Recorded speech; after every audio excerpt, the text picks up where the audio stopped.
I mean, what I loved so much about her was that she showed. The spotlight shone bright. Her voice echoed through the theater, trembling with power and grace. That night, the crowd roared for Lea Michele, the star, the icon, the girl who made Broadway weep and made high school drama sing. But when the curtain fell, she walked off stage, into silence. No one waiting, no warm embrace, no proud voices calling her name.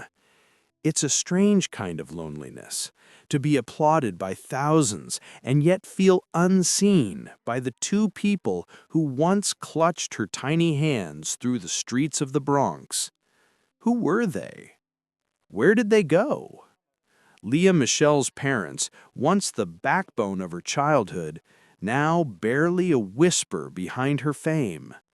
In an industry that celebrates every scandal and every love affair, their absence is louder than most stories ever told. Today, we pull back the curtain, not on the star, but on the silent sacrifices, the quiet heartbreaks, and the invisible threads that shaped her.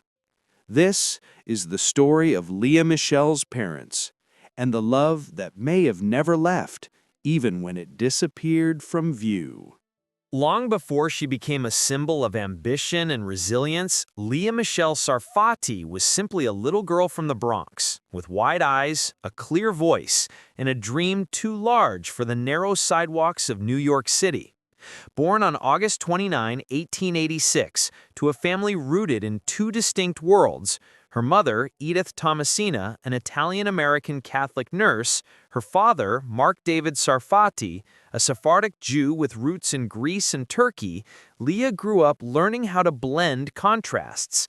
Religion, culture, temperament, everything around her seemed to speak in two languages, yet somehow she understood both. She wasn't a child molded by privilege. Her father owned a small deli. Her mother worked long shifts in hospitals. They weren't wealthy, but they were present. And they noticed something most might miss: a spark, a sense of rhythm in the way she spoke, a strength in how she sang. At just 8 years old, Lea landed her first role in Les Miserables on Broadway, not by accident, but through sheer will and her mother's unwavering belief. From that moment, she never stopped. Ragtime, Fiddler on the Roof, and then the cultural phenomenon that would change her life: Glee.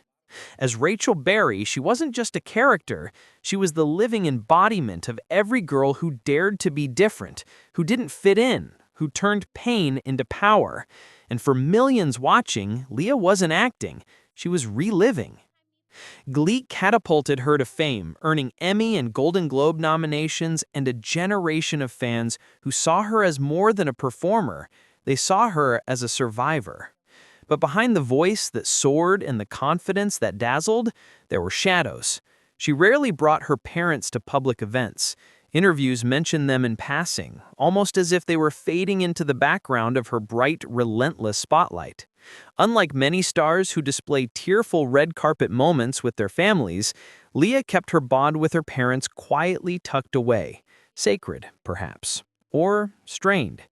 And then there were the personal losses, most notably the tragic death of her co-star and boyfriend, Corey Monteith, in 2013.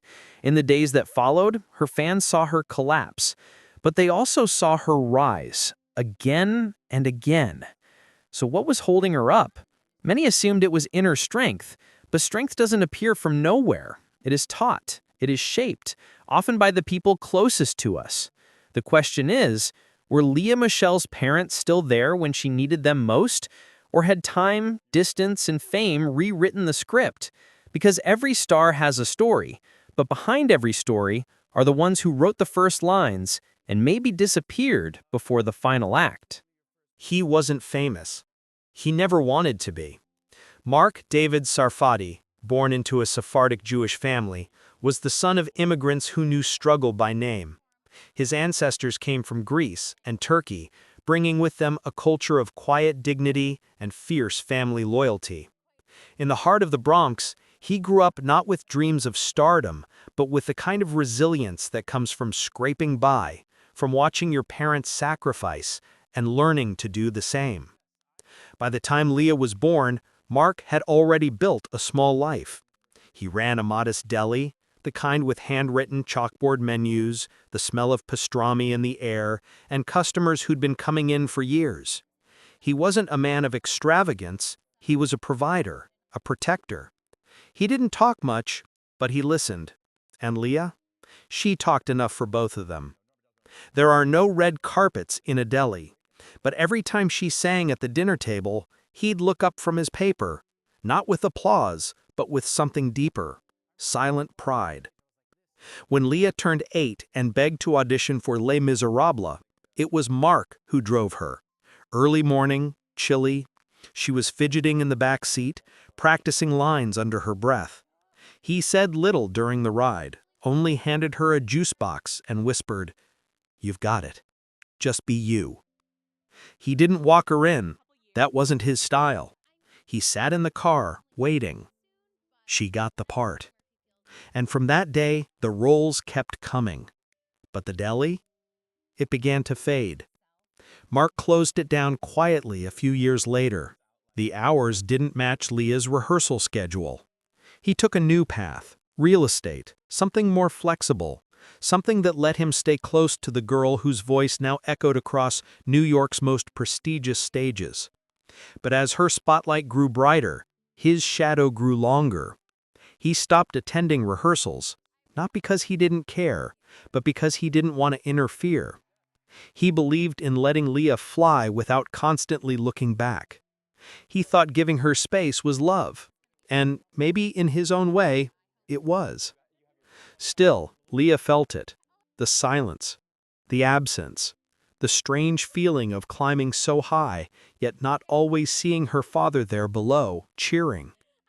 Their bond became more like a quiet river, deep, steady, but not always visible on the surface. He wasn't the dad who sent flowers to the dressing room. He was the one who waited in the car, engine running, headlights on, ready to take her home. There's a photo, seldom seen, of Mark standing beside a young Lea after a school performance. She's beaming. He's in a worn leather jacket, eyes tired, smile modest. He's holding her coat, her backpack, not her trophy. That was him. Always behind, always holding the weight so she didn't have to. But as Lea transitioned from Broadway to television, from child actress to global celebrity, the distance began to grow. Fame doesn't ask for permission, it just takes, and sometimes it takes people apart. By the time Glee made her a household name, Mark had all but vanished from her public narrative. Interviews rarely mentioned him. Paparazzi never caught them together. There were no viral Father's Day posts. Just silence. But silence doesn't mean absence. Those who knew them said he never missed an episode, that he'd watch Glee with a quiet reverence, muting commercials, shaking his head in awe when she belted a solo, that every now and then he'd walk into a house showing and someone would recognize his last name. "She your daughter?" they'd ask. He'd pause, smile slightly, then say, "Yes, she's mine." He never needed more than that. But what happens when the girl who once needed her father starts becoming someone even he no longer recognizes? And what happens when the quiet bond between them is tested by time, by distance, by choices never spoken aloud? Those answers began to form in the silence. And soon, silence would turn into something harder to bear. If Mark was the quiet backbone, Edith Thomasina Porcelli was the pulse, steady, warm, and deeply felt. Born into a working-class Italian-American Catholic family, Edith was the kind of woman who carried both tenderness and grit in equal measure. Raised in the traditions of faith, family, and hard work, she became a nurse, not just by profession, but by instinct. She knew how to read pain without words, how to soothe without noise. It was a skill she would use constantly, first on patients, then on her only daughter. Edith and Lea shared a different kind of closeness, less reserved, more devotional. From the earliest days, she noticed something in her daughter's voice, something aching and true. Not just talent, but depth. Most mothers dream big for their children, but Edith believed big. She wasn't just supporting a dream, she was building it. She was the one who sat through hours of auditions, script readings, and rehearsals. While Lea rehearsed harmonies, Edith ironed costumes in hotel rooms. While other mothers chatted outside casting rooms, Edith sat cross-legged beside her daughter, reciting lines softly under her breath. But ambition has a price, and Edith paid it in quiet installments. Behind the cheerleader exterior, behind the supportive stage mom smile, there was a woman slowly disappearing into the shadows. As Lea's spotlight intensified, Edith's world began to shrink. Nursing shifts became harder to balance. Social circles narrowed. The family's move from the Bronx to Tenafly, New Jersey, was meant to give Lea more opportunity. But for Edith, it meant leaving behind roots, routine, and identity. She gave up her job for a time, a sacrifice rarely mentioned but deeply felt. The woman who once saved lives now measured her days by her daughter's call sheets. There were moments, too, of silent heartache. Watching from backstage as the world clapped for her child, Edith often found herself retreating, unsure where she fit in Lea's new life. Fame doesn't offer clear roles for mothers, especially mothers who've given everything. One night, during a performance of Spring Awakening, Edith sat alone in the third row. The girl on stage was electric, raw, magnetic. The audience gasped, applauded. But Edith didn't clap. She wept. Not from pride, but from something more complicated. Distance. The little girl she once cradled was now commanding a crowd, and she wasn't sure if she could still reach her. Years later, in an interview, Lea said something that pierced like a quiet confession. "My mother gave me everything, but sometimes I wonder if she had anything left for herself." It wasn't bitterness, it was awareness, a slow realization that love, when poured entirely into someone else, often leaves the giver emptied. Their relationship today remains guarded, largely private. Edith avoids the spotlight, her name rarely appears in headlines, and her presence on social media is non-existent. She lives, it seems, behind the curtain, still watching, still listening, still hoping her daughter sings one more encore. But between mother and daughter, there is a silence that hums, not always painful, but always present. Because sometimes the deepest love is the one that steps back and never asks to return to the front. There was no accident, no hospital room, no final breath, but something still died. In Lea Michele's life, there is no recorded funeral for her parents, no tragic headline, no obituaries printed on glossy magazines. And yet, for those who followed her rise from Broadway to Hollywood, there's an absence more haunting than any death could ever be. The disappearance of her parents, not in body, but in visibility, in presence, in emotional proximity, is the quiet tragedy behind her stardom. In the early years, they were always there. Every press tour, every red carpet, Lea would credit her family. She would smile with a kind of radiant certainty. I wouldn't be here without them. But then, she stopped. By the time Glee became a global phenomenon, her interviews grew more professional, more polished, but emptier. Her stories about her parents faded. There were no behind-the-scenes family snapshots, no anecdotes about phone calls with mom or late-night pep talks from dad. Something had changed, and no one said why. Was it the strain of distance? Was it the exhaustion of a life lived on planes and in studios, a rhythm her parents couldn't match? Or was it something deeper? Insiders whispered of creative differences, of boundaries drawn, of wounds buried so deep they no longer bled, just ached.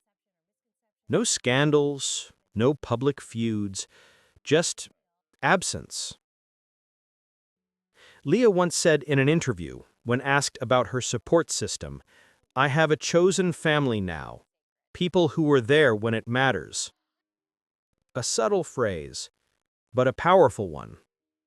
Because in Hollywood, to be alone is often camouflaged by crowds. Millions sing your songs, millions quote your lines. But when the camera shuts off, when the makeup is gone, when you're sitting backstage on a quiet night, who's calling? There are photos from Lea's Broadway revival of Funny Girl in 2022. She's triumphant. Critics praised her voice, her presence, her command of the stage. But among the crowd of co-stars, stylists, producers, there's no trace of Mark or Edith. And yet, their ghosts linger in every note she hits. That's the cruelest part of emotional loss. No closure, no moment to say goodbye, just a growing space between what once was and what will never be again. Friends close to the actress mention that Lea now avoids deep conversations about her parents. She refers to them with care, but also with distance, as if speaking through a glass wall, not daring to touch the surface. This is not the kind of death that gets mourned in black clothes and eulogies. It's the kind of death that shows up in silence, in skipped holidays, in memories that burn brighter than present connections. And for someone who has made a living out of performing emotion, it's the quietest part of her story that cuts the deepest. Because the hardest deaths are the ones that never come with a final goodbye. There was no casket, no flowers, no service held at a synagogue or chapel. But Lea Michele still mourned. It wasn't death that stole her parents. It was time, transformation, and the unspoken gap between who she became and who they were allowed to be in her new world. The funeral was silent, stretched out over years, scattered across stages and dressing rooms, hidden behind glittering gowns and standing ovations. Each night she performed, there was a moment she would glance to the wings as if expecting to see someone. A familiar face, a hand raised in support, a nod that said, "You did it." But they weren't there. When Glee wrapped its final season in 2015, the entire cast celebrated together. Champagne, tears, speeches. And yet the people who brought her to her very first audition, who held her hand outside rehearsal halls as a child, were missing. There were no photos, no mentions, not even a whisper. Lea wore a bold red dress that night. She smiled in every picture, but some noticed. Her eyes were distant, like she was somewhere else entirely. There was another moment, more private, more telling. During her first solo concert tour, she ended a show with "My Man," a song once made iconic by Barbra Streisand, another powerful Jewish performer who had complicated ties to her own past. Lea sang it not just with brilliance, but with something raw, something broken. When the final note ended, the theater held its breath. She whispered into the mic, almost too soft to catch. "This was for the people who taught me how to love music, and then had to let me go." No names, no explanation, just loss, hovering in the air. The funeral, if one could call it that, wasn't a single day. It was a series of moments where Lea realized the people she once counted on had become echoes. And yet, she never condemned them, never spoke ill, never offered scandal. Only silence. Because some goodbyes don't come with closure. They come with maturity, with grief that no one else sees, with memories so vivid they feel like dreams. And in Lea's case, the greatest tribute she may have ever given her parents was carrying their legacy forward even as she walked alone. In the years that followed, Lea Michele continued to rise, releasing albums, publishing books, returning to Broadway. To the world, she was powerful, tireless, unstoppable. But beneath the surface, she was someone learning to carry absence with grace. Rather than dwell on what was lost, she poured herself into creation. Her music took on a more vulnerable tone. Her memoirs touched on grief and identity without ever pointing fingers. She became a mother, perhaps the most profound act of healing, of rewriting what had been broken. In interviews, she speaks of found family, of building a circle of people who hold space where others once stood, not in bitterness, but in peace. And yet, her performances remain marked by something intangible, a quiet ache in her voice, a flicker of solitude in her eyes, the kind only those who have loved deeply and lost without warning truly understand. She never told the world what happened behind closed doors.